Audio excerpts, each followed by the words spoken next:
Hi, welcome to the Gamesplainer. I'm Jeff the Gamesplainer, and today I'm gamesplaining Tidal Blades, Heroes of the Reef. So, Tidal Blades is a 1 to 4 player game. It plays best with 3 or 4 players. There are rules for a 2-player version which has a dummy player, which actually doesn't play too poorly. I don't mind playing with that, but just be aware that it realistically wants to play from 3 to 4. There are solo rules, as with a lot of games that have come out recently that have had those solo rules. I haven't played them. I don't play solo gaming, so I'm not 100% sure how that works, but I'll leave that with you to explore and discover. The essence of this game is it is a worker placement game. You're placing a guy out onto the spot and getting whatever thing you're covering up, and then you get to do the thing of the board that you've gone to. There are 5 different boards that allow you to do different stuff. 3 of them work really similarly. One of them you gain some cards to enable you to do the stuff on the other 3 boards, and one of them you're just fighting to keep people or monsters out of the city. The 3 boards that work the same, the essence of it is that you're going into a combat arena as a way of playing, and you're battling, you are fighting, you are rolling dice to get particular sides of the die to show in order for you to achieve that thing. Once you do the thing, you then will upgrade some dials on your own board, and there's you can already hear there's a heck of a lot going on the table. When you look at either the Gamesplay or the Gamesplain video, you will see a heck of a lot going on the table. It looks like a very, very busy table, and it is. And I think this might be almost the downfall in this game.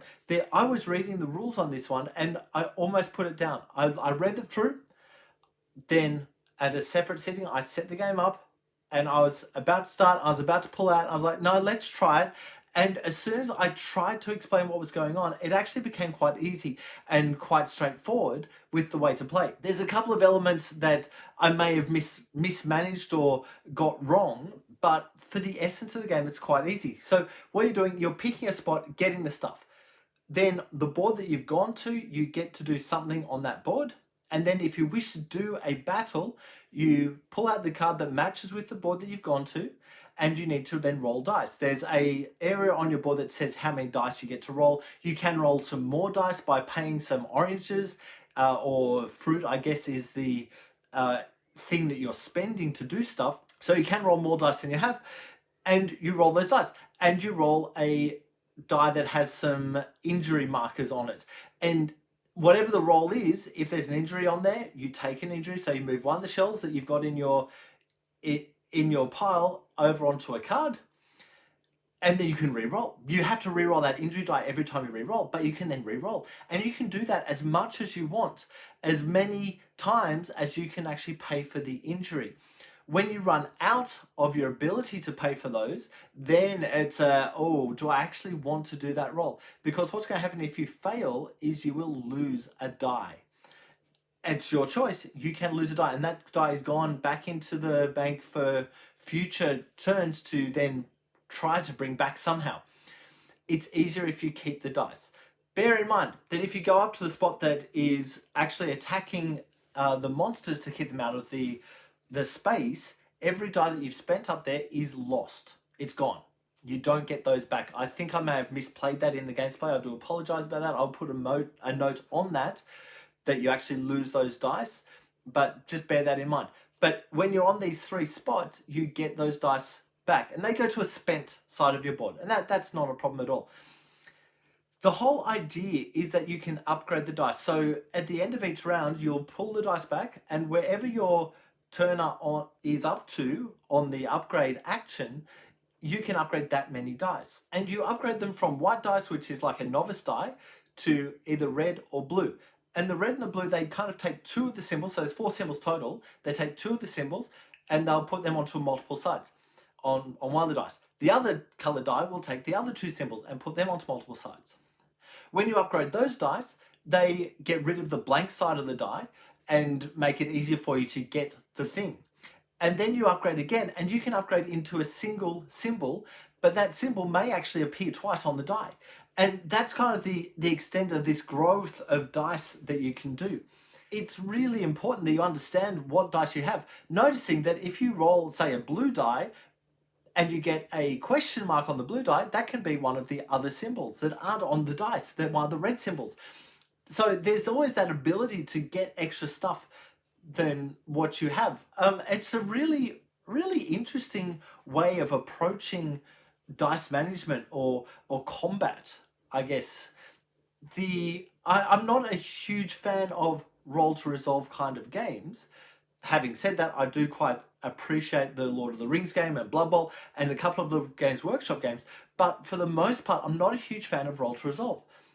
This one, I actually really liked it. And more importantly, my wife seemed to really enjoy her play of it. She didn't mind the rolling, and this is a game where I read the rules, I was like, I don't know if I'm going to get this to the table with my wife. I think she's going to just kind of bear with it and to allow me to play it to be able to get these games playing done. But I asked her after, and she actually really enjoyed the game. It's one of those outside games where you think that, oh, it's a fighting game. But it's actually a Euro game. And there's a lot of stuff going on. So when you place it down, you get stuff in. So you've got to choose, oh, what stuff do I want to get in?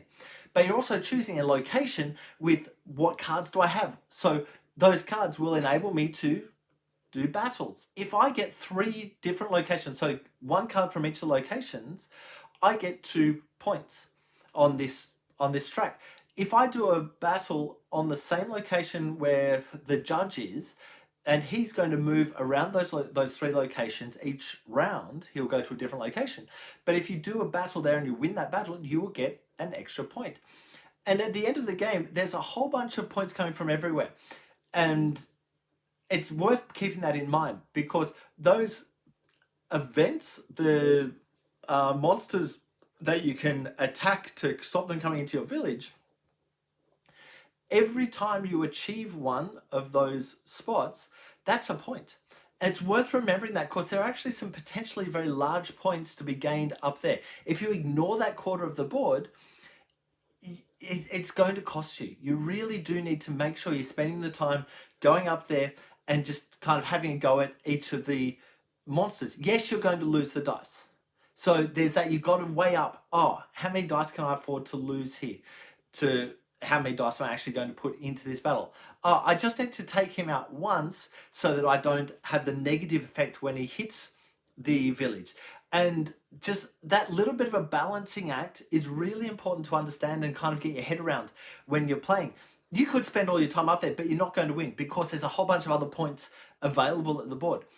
But if you ignore that top corner, you're not going to do well. And it's a really important thing to make sure that you go up and do the stuff up in that top corner.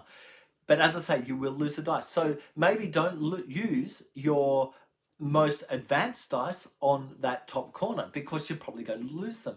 There's such a balancing act that needs to happen on the top there. Also, bear in mind that with those monsters, there are some of the icons show a upgraded die. So you actually need to use an upgraded die to take out that icon to get your marker on. But when you do that, you will get a point. So it's another way to push forward on that point track. And honestly, the point track is actually quite difficult to move forward on. There's only a couple of points will happen each round, if you're lucky. Just finding the different ways to gain those points. There are a couple of decks of cards. So one of the boards you go to get more cards that give you monsters that you can battle in these arenas. And that's a really important thing. You actually need to go there quite often to get enough cards. But it feels like a nothing move. So when you go onto that spot, yeah, you might get some goods or you might get your dice back. But you can't actually battle when you're up there. So going there not too often is actually quite important. But you need to go there often enough to make sure you've got enough cards for you to be able to do the stuff. There's an economy going on with oranges or fruit, and whenever you go to the market, you're going to spend a certain amount of fruit to get cards, which give you some other bonuses. And you've got to weigh up, is it worth going after that? Or do I need this fruit to be able to actually roll some extra dice? There's so much extra stuff that can happen. And so much kind of real tiny, oh, I want to do this, but I don't quite have enough. Oh, I can do it this way because I can do this.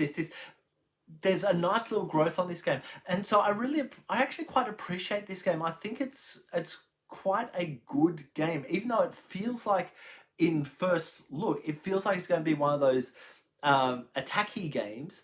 It actually ends up being very Euro, and so it sits quite nicely within the genre of games that I like to play. So I'll leave it there. Please go ahead and watch the Gamesplay and Gamesplanation. If you have any comments or suggestions, please write them below. If you have any games that you would like to be Gamesplained, please shoot me an email to thegamesplainer@gmail.com. Follow me on Instagram and Twitter @thegamesplainer to keep up to date with the games I'm playing. Subscribe to my videos to keep up to date with the games that I'm gamesplaining. And until next time, enjoy gaming.